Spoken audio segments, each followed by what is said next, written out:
Dahil sa pag-ibig, may mga ilang tao na pinipiling maging servant of God sa pamamagitan ng iba't ibang religious sect. Dito nakapaglilingkod sila sa mas marami at marami rin silang napagbabago sa spiritual at personal life. Pero minsan, dumarating sa buhay ng tao ang matinding krisis kung saan kailangang pumili siya. Maglilingkod sa marami o magmamahal ng iisa lamang. Magandang araw po sa inyong lahat.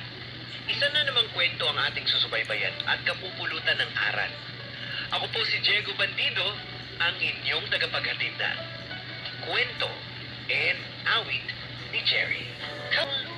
Dear Diego, sabi ni ate, nasa crossroads ako ng buhay ko.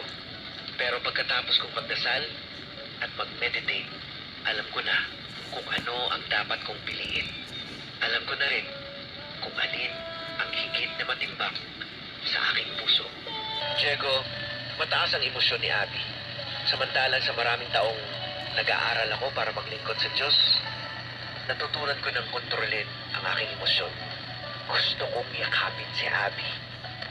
Payapain. Pero hindi ko ginawa. Dahil baka ako naman ang matalo ng sarili kong feelings para sa kanya. Diego, ilang buwan kaming walang communication ni Abby. Pinagpatuloy ko ang aking pag-aaral.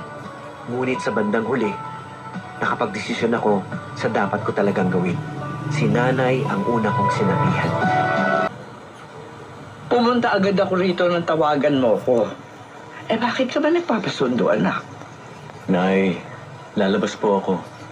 Paano lalabas? Magbabakasyon ka ulit? Regency ba ulit ito? Nay, O eh bakit ganyan ang tingin mo sa akin? Anak, halika nga. Gusto kitang yakapin. Nay, sorry ah. Huwag kang mag-sorry. Naiintindihan kita. Ayokong biguin kayo eh. Pati na rin si Uncle. Ang lagi kong sinasabi kung saan ka magiging masaya, susuportahan kita. Madali magpaliwanag sa uncle mo. Huwag mo siyang alalahanin. Isa lang ang tanong ko, anak. Sigurado ka na ba sa desisyon mo to? Sabi ni Nanay Emma, lumabas ka. Hindi ka na magiging pare. Bakit ka umiiyak? Masaya ako. Pero nagigilty ako. Hindi, Abby. Huwag kang umiyak. Huwag mo isipin yan. Bago ako lumabas, ilang beses akong umiyak at humingi ng gabay sa Panginoon. Ipagpapatuloy ko ang pagtuturo sa mga bata, ang counseling. Kahit hindi ako maging pari, patuloy ako maglilingkod sa Kanya sa paraang kaya natin. Natin? Oo, Abby, lumabas ako para balikan ka.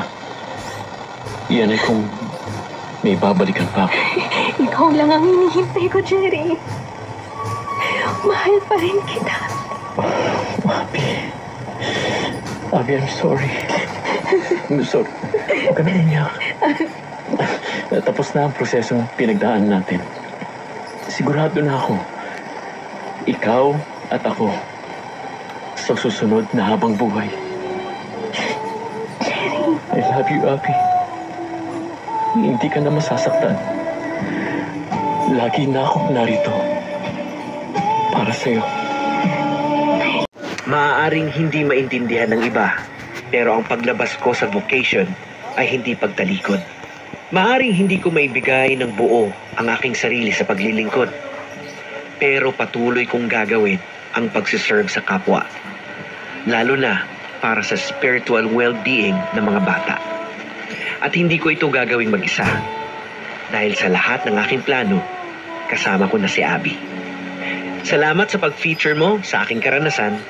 Hanggang dito na lang, Jerry. Maraming salamat sa napakaganda mong kwento, Jerry. Marami kaming aral na napulot sa iyong karanasan. Mga kaibigan, maraming salamat po muli sa pag-antabay sa ating kwento sa buong linggo. Hanggang sa susunod nating feature story. Muli, ito po si Diego Bandido, ang inyong tagapaghatid na Kwento and Out.